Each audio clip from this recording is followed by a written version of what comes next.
Hello guys! Ito nga pala yung standard room ng The Medical City Ortigas, Pasig. Yan. So, ito yung nilalaman ng kanilang standard room. Ito yung main door, papasok sa loob. Ayan.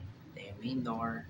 Ito yung switch ng ilaw, switch ng aircon. Tapos, pagkita mo, ito na. So, meron siyang isang upuan. Meron tayong TV na may cable. Tapos, meron maliit na ref, sofa, merong cabinet, dalawa yan. Dalawa yung cabinet niyan. Yan. Tapos, ito guys, hindi ko alam kung para saan ito eh. Ayan.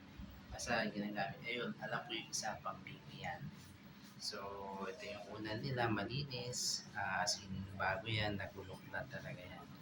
Tapos, dito sa loob ng kwarto, ito naman yung kanilang CR. Pasokin natin yung CR. Yan. So, dito naman sa CR guys, makikita nyo, syempre meron tayong tissue, merong mga handrails.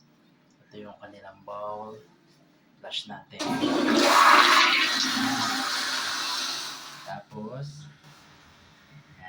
ito ako, isang kamay lang kasi.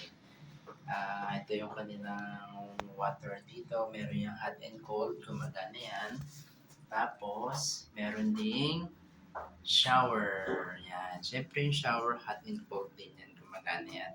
Tapos, meron lang siyang curtain. Yan. Para pag mag-shower yung bantay ng pasyente, hindi siya agad-agad mababasa.